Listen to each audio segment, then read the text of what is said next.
Hello and welcome to Hank Games Without Hank, where AFC Wimbledon find themselves in the playoff semi-final here in this imaginary preseason European Cup. That would mean nothing except for the fact that if we win, we get $2.1 million, which would be very useful to us in the transfer market. If you've been following along with our transfer saga, you will know that we are having a hard time attracting the kind of top talent that we believe we deserve. Speaking of the relationship between talent and money, several people have asked over the last few weeks for a topic that is of great interest to me, which is the relationship between wages and worker productivity, or the evolving relationship between worker productivity and wages. Did that go in the back of the net? No. So that is a huge relief. Great job by Shia LaBeouf, just letting that one go wide. So for much of sort of post-industrial history in the industrialized world, by the way, I'm starting other John Green up front today. It's an experiment. I want to see if he can pair up well with T.S. Eliot. That's a good cross. Oh, wow. Somehow it didn't come together, but I was impressed by the quality of the cross. That made me think that maybe other John Green, despite being Big Bird-like in both stature and finishing ability, might have a future as a striker of some kind, maybe in a 4-3-3. So, yeah, this is right. So for a long time, it's the Harry Henry. It's good. Oh, I said his name wrong. Ginger Harry, Ginger Harry, Ginger Harry has a soul. What a finish from Ginger Harry. Oh, playing with two gingers has worked out magnificently for once.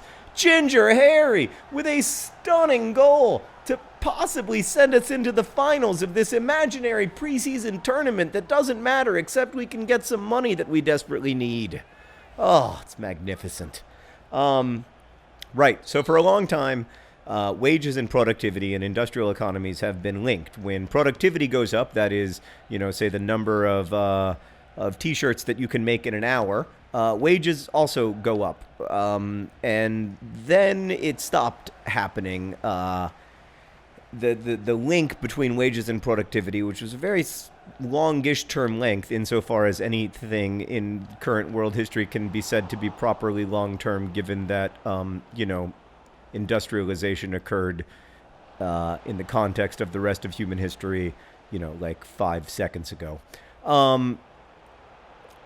Then it stopped being linked, and this is a big deal for workers. Another big deal is that we have just scored a goal. It was from T.S. Eliot, who is reminding us that this is how goals happen, not with a whimper, but with a bang.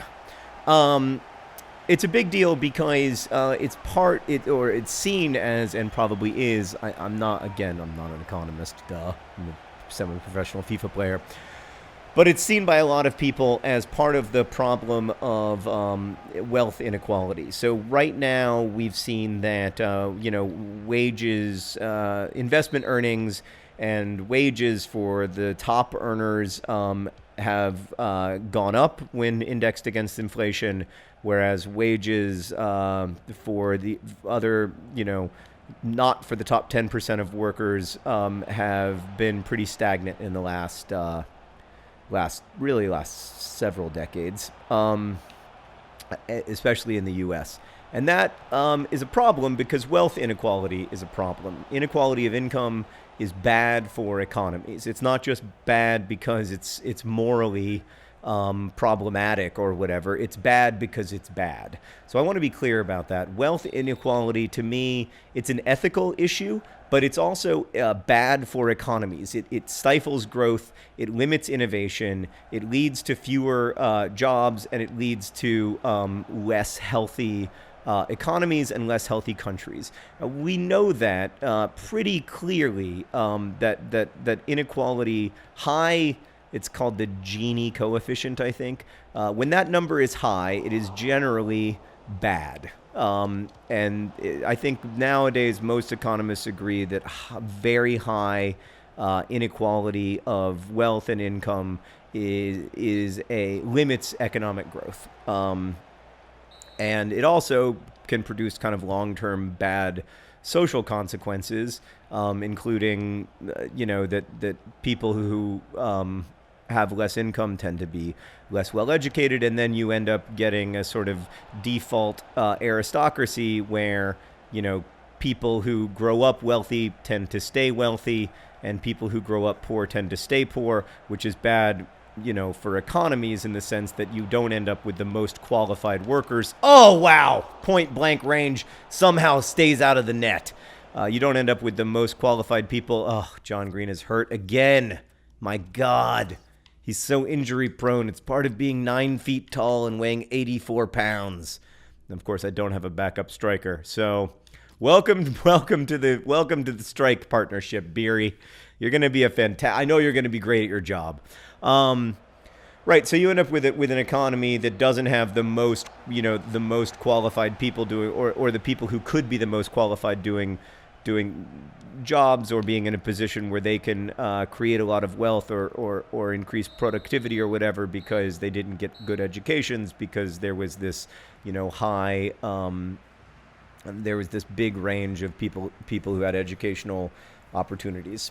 Like the richest people had the best educational opportunities. And so this is not just the case in the United States. We've seen it in Brazil, in a bunch of other countries. When there is this high inequality of income, it limits economic growth in ways that are troubling, not just from a moral or ethical perspective. But I don't want to minimize the moral or ethical perspective. I just don't. I just want to be clear that to me, it's not like it shouldn't be a political issue.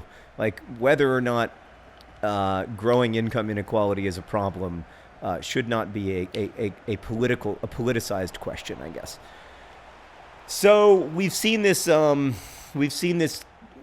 decoupling of wages and productivity, especially in the U.S., but also to a lesser extent in some other countries and in the Western world, that has accompanied. There's a lot of correlation is not causation, and I think it's very dangerous to say, well, this happened at the same time as the the sort of revolution in computing and all of that stuff. Although it did happen at the same time, but we don't know that that's what caused it.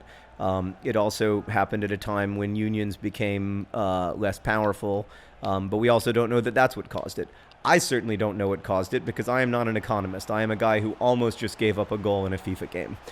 Fortunately, it's 2-0, so it wouldn't have mattered that much. But yeah, so the other thing that we'll link in the description to a really interesting study that Max Roser, who makes Our World in Data, which is a beautiful website. If you want to understand kind of the big problems and the big successes of human history, it's an incredibly helpful website to understand, everything from infant mortality to rates of death by violence over time.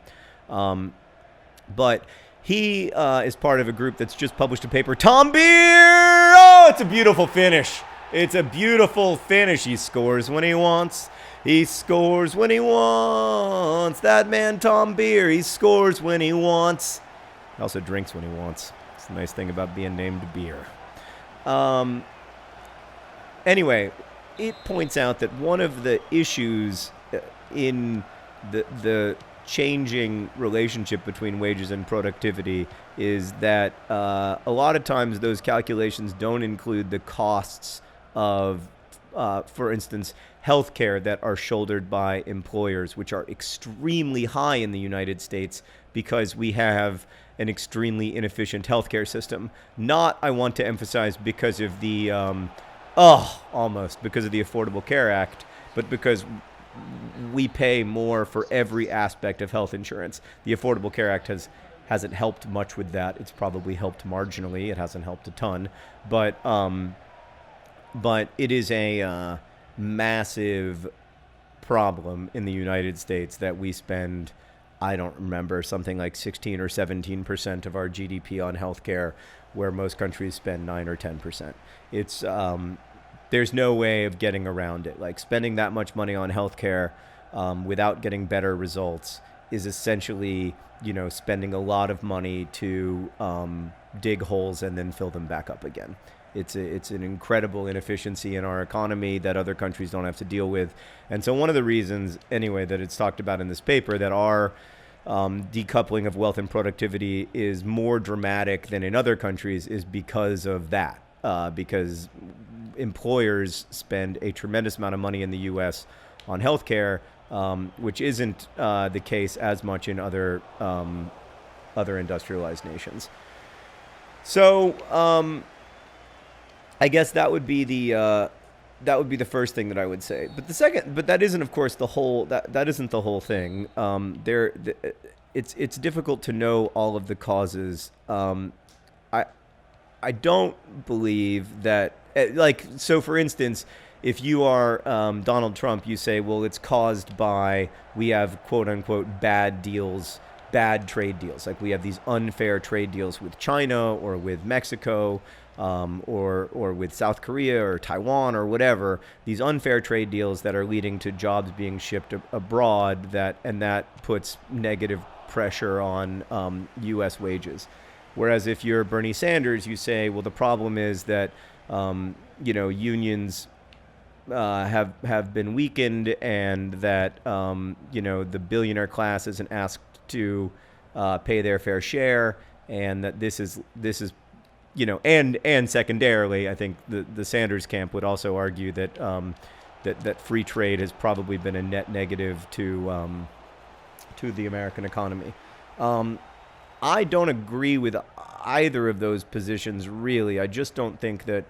I mean, look, obviously I'm coming at this from a privileged position, and I want to be forthright about that, and I try very hard to be conscious of that, although I think it's impossible to be conscious of it all the time. Like, inevitably, you are like blinded in certain ways by your privileges. But I do think that trade has been good for the world, not just in the last 50 years in the United States, but in the last 10,000 or 12,000 years since the agricultural revolution. I think trade between communities is good. I think that it leads to fewer people living in absolute poverty.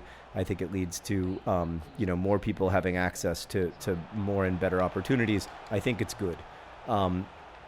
That said, there is negative. It does create negative wage pressure, especially if we're going to be extremely price sensitive in our purchases by purchasing at Walmart and at Amazon and paying the least possible money, and etc.